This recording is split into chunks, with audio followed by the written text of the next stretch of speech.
Hey, Nourish Motherhood community. Keya Williams here, coming at you with another edition of 5-Minute Fix, where you get simple, practical solutions to help you juggle your crazy busy mom life in 5 minutes or less, of course. So it's a beautiful day out here today, and my kids are home for summer break, and it's kind of noisy in my house, so I am recording this episode out here. Thought it might be a little bit more peaceful for all of us.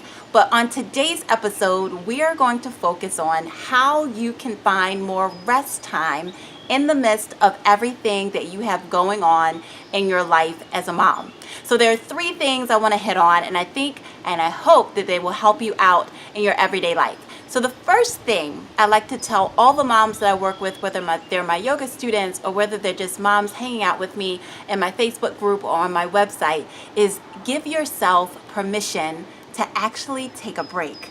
Now, that might sound kind of obvious, but as moms, we often spend a lot of our time focusing on everybody else. We have somebody to run the camp, somebody to run the school, somebody's homework to do, somebody's diaper to change, somebody's food to cook.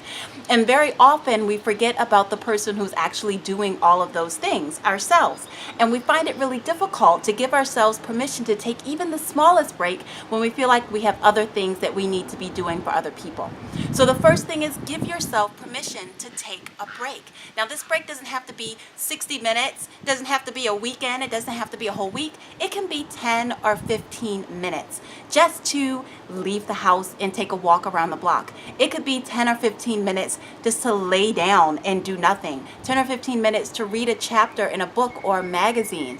10 or 15 minutes just to do anything that soothes you. So give yourself permission to take those little micro breaks, and they have a way of just bringing us back to who we are so that we can continue the rest of our day. The second thing that we can do is to communicate your needs. So I can remember when my kids were super small, my youngest one, who's now going on 6, he was about maybe 10 months or so, and the one thing that terrorized me really that I needed to do was have a good long talk with my husband. And the talk went something like this: look, babe, on Thursday when you come home, I'm leaving. I'm just not coming back. So it kind of goes along with giving yourself permission, but it also goes along with this idea of asking for what you need. First, you got to know what you need. You need a break. And second, you got to be able to talk to the people who can support you in taking that break. So even if you need your husband to stick around after dinner for 15 to 20 minutes so you can take a walk, ask him about it. If you need to have your mom or a babysitter come over and watch your kids for just an hour so you can go out and get your nails done, talk to them about it so that they can help support you in doing that. And trust me, if they love you, and they do, they'll certainly help support you in that. The last thing, the third thing that I want to encourage you to do to help you find more downtime, and I'm looking at my little cheat sheet here, is to pick the items that actually help you feel rested and restored. So this isn't going to be the same for all of us.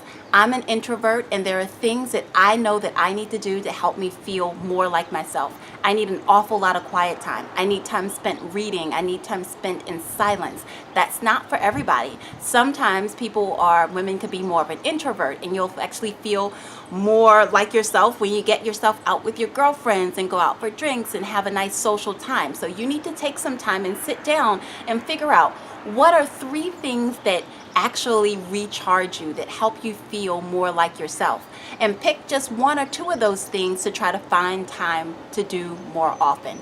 Read a book, take a nap, whatever it is that you think feeds your soul. So that's what I got for you this week, ladies. I hope that you found something in this episode that can help you feel more refreshed and find more downtime in your everyday life. If you liked what I'm talking about here, please feel free to like this video. You can subscribe to the YouTube channel, or if you're watching it on Facebook, drop me a comment and let me know, what do you do in your busy day to help you find more time for rest and rejuvenation?